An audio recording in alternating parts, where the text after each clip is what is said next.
जब अर्जुन ने कर्मयोग को गहराई से समझा तब उनके मन में एक बुनियादी सवाल उठा कि आखिर इस ज्ञान की शुरुआत कहाँ से हुई। क्या ये कोई नई बात है या सदियों पुराना सत्य? यहीं से शुरू होता है गीता का अध्याय 4, ज्ञान कर्म संन्यास योग, जहां भगवान श्री कृष्ण उस दिव्य ज्ञान का रहस्य खोलते हैं जो कर्म को बंधन से मुक्त कर देता है। इस दिव्य यात्रा से जुड़ने के लिए अभी सब्सक्राइब करें और बेल आइकन दबाएं ताकि आपकी आध्यात्मिक प्रगति का एक भी अध्याय आपसे छूट न जाए। अध्याय की शुरुआत में श्री कृष्ण अर्जुन से कहते हैं कि यह अविनाशी योग उन्होंने सृष्टि के आरंभ में सबसे पहले सूर्य को दिया था और फिर यह परंपरा के माध्यम से राजर्षियों तक पहुंचा। समय के साथ ये लुप्त हो गया, जिसे श्री कृष्ण अब अपने प्रिय सखा और भक्त अर्जुन को पुनः सिखा रहे हैं। इस पर अर्जुन ने जिज्ञासावश पूछा कि आप तो मेरे समकालीन हैं, फिर आपने करोड़ों साल पहले सूर्य को यह ज्ञान कैसे दिया? तब श्री कृष्ण अपने अवतार का रहस्य उजागर करते हैं। श्री कृष्ण अर्जुन के संदेह को दूर करते हुए कहते हैं कि हे अर्जुन, मेरे और तुम्हारे अनेक जन्म हो चुके हैं। अंतर बस इतना है कि मुझे वे सब याद हैं पर तुम्हें नहीं। वे बताते हैं कि हालांकि वे अजन्मा, अविनाशी और समस्त प्राणियों के ईश्वर हैं, फिर भी वे अपनी योग माया के माध्यम से अपनी प्रकृति को वश में करके प्रकट होते हैं। भगवान अपने अवतार का समय और कारण बताते हैं। यदा यदा हि धर्मस्य ग्लानिर्भवति भारत, अभ्युत्थानं धर्मस्य तदात्मानं सृजाम्यहम्, परित्राणाय साधूनां विनाशाय च दुष्कृताम्, धर्म संस्थापनार्थाय संभवामि युगे युगे। वे कहते हैं कि जब जब धर्म की हानि और अधर्म की वृद्धि होती है तब तब वे प्रकट होते हैं। उनका उद्देश्य सज्जनों का उद्धार, दुष्टों का विनाश और धर्म की फिर से स्थापना करना है। जो मनुष्य भगवान के इन दिव्य जन्मों और कर्मों के रहस्य को तत्व से जान लेता है, उसे पुनर्जन्म नहीं लेना पड़ता। यहाँ श्री कृष्ण समझाते हैं कि भगवान का जन्म और कर्म दिव्य हैं और जो इसे जान लेता है वह पुनर्जन्म के चक्र से मुक्त हो जाता है। श्री कृष्ण कहते हैं कि जो मनुष्य मुझे जिस प्रकार भजता है, मैं उसे उसी प्रकार फल देता हूँ। हर व्यक्ति, चाहे वह किसी भी मार्ग पर हो, अंततः मेरे ही मार्ग का अनुसरण करता है। अर्थात ईश्वर पक्षपाती नहीं है। जैसा आपका भाव होगा वैसी ही उनकी कृपा होगी। इस संसार में जो लोग कर्मों की सफलता चाहते हैं वे देवताओं की पूजा करते हैं। देवताओं की आराधना से कर्मों का फल बहुत जल्दी मिल जाता है। श्री कृष्ण कहते हैं कि बुद्धिमान व्यक्ति वह है जो कर्म में अकर्म और अकर्म में कर्म देखता है। कर्म जो शास्त्र सम्मत कार्य हम करते हैं, विकर्म जो निषिद्ध या गलत कार्य हैं, अकर्म जब हम कर्म तो करते हैं लेकिन उसके फल की इच्छा त्याग देते हैं, तो वह कर्म हमें बांधता नहीं है, वह अकर्म हो जाता है। श्री कृष्ण अर्जुन से कहते हैं कि जिसकी सारी क्रियाएं कामना और संकल्प से रहित होती हैं, जिसके कर्म ज्ञान की अग्नि में जलकर भस्म हो गए हैं, वही असली पंडित है।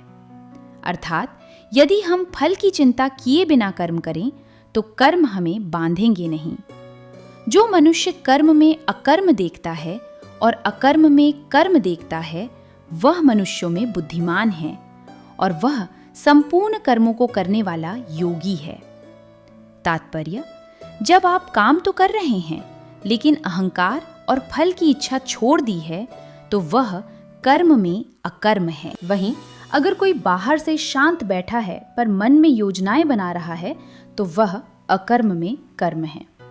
श्री कृष्ण केवल वेदी पर दी जाने वाली आहुति को ही यज्ञ नहीं मानते। वे कहते हैं कि जीवन का हर कार्य यज्ञ हो सकता है। इंद्रियों का संयम करना भी यज्ञ है, प्राणायाम करना भी यज्ञ है, द्रव्यदान, तपस्या और योग भी यज्ञ हैं। यज्ञ का अर्थ होता है किसी ऊंचे लक्ष्य के लिए आहुति देना। प्राणायाम में योगी इंद्रियों की चंचलता की आहुति देता है, समय और ध्यान की आहुति देता है। जब श्वास स्थिर होती है तो मन स्थिर होता है। मन स्थिर होने पर ज्ञान की प्राप्ति सुलभ हो जाती है। इसीलिए इन सब में ज्ञान यज्ञ सर्वश्रेष्ठ है। द्रव्यमय यज्ञ की अपेक्षा ज्ञान रूपी यज्ञ कहीं अधिक श्रेष्ठ है, क्योंकि अंततः सभी कर्मों की समाप्ति ज्ञान में ही होती है। भगवान श्री कृष्ण समझाते हैं कि जीवन का हर क्षण और हर कर्म एक यज्ञ बन सकता है, बशर्ते उसे स्वार्थ छोड़कर और ईश्वर को अर्पण करके किया जाए, चाहे वह दान हो, प्राणायाम हो या अपना पेशेवर कर्तव्य। जब आप फल की चिंता छोड़ देते हैं तो आप कर्म के बंधनों से मुक्त होकर परम शांति प्राप्त करते हैं। तद्विद्धि प्रणिपातेन परिप्रश्नेन सेवया उपदेक्षन्ति ते ज्ञानम ज्ञानिनस् तत्वदर्शिनः। भगवान श्री कृष्ण समझाते हैं, उस ज्ञान को तुम गुरु के पास जाकर उन्हें दंडवत प्रणाम करके, उनकी सेवा करके और निष्कपट भाव से प्रश्न पूछकर प्राप्त करो। ज्ञान के समान पवित्र इस दुनिया में कुछ भी नहीं। अर्थात ज्ञान के लिए विनम्रता, जिज्ञासा और सेवा का भाव अनिवार्य है। यह अध्याय हमें सिखाता है कि सही ज्ञान ही हमारे भीतर के डर और भ्रम को मिटा सकता है। जब हम ज्ञान युक्त होकर कर्म करते हैं तो संसार की कोई भी बाधा हमें विचलित नहीं कर सकती है। जैसे प्रज्वलित अग्नि लकड़ी को भस्म कर देती है, वैसे ही ज्ञान रूपी अग्नि समस्त कर्मों के बंधनों को भस्म कर देती है। इस संसार में ज्ञान के समान पवित्र करने वाला कुछ भी नहीं है। जो कर्म योग में सिद्ध हो चुका है, वह समय आने पर अपने आप अपने भीतर उस ज्ञान को प्राप्त कर लेता है। जो विवेकहीन है, जिसमें श्रद्धा नहीं है और जो हमेशा संशय में रहता है, उसका पतन हो जाता है। संशयात्मा व्यक्ति के लिए न यह लोक है, न परलोक और न ही सुख। अध्याय 4 के अंत में श्री कृष्ण अर्जुन को वह अंतिम प्रहार करने का आदेश देते हैं जो शत्रु पर नहीं बल्कि स्वयं के भीतर के भ्रम पर है। वे कहते हैं, हे अर्जुन, तुम्हारे हृदय में जो ये संशय का अंधेरा है, ये केवल अज्ञान की उपज है। इसे ज्ञान रूपी तलवार से जड़ से काट डालो। अपनी कायरता त्यागो, योग में स्थित हो जाओ और युद्ध के लिए खड़े हो जाओ। भगवान का संदेश आज हमारे लिए भी उतना ही स्पष्ट है।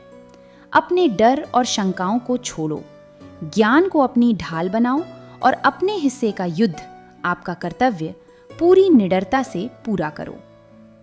दोस्तों, गीता का ये अध्याय हमें सिखाता है कि बिना ज्ञान के कर्म अधूरा है और बिना कर्म के ज्ञान व्यर्थ है। अगर इन सूत्रों ने आज आपके जीवन को एक नई दिशा दी है तो इस वीडियो को लाइक करें और सब्सक्राइब बटन दबाएं ताकि हम अध्याय 5 कर्म संन्यास योग की यात्रा साथ मिलकर जारी रख सकें। याद रखिए, आप अकेले नहीं हैं, सारथी आपके साथ हैं। जय श्री कृष्ण।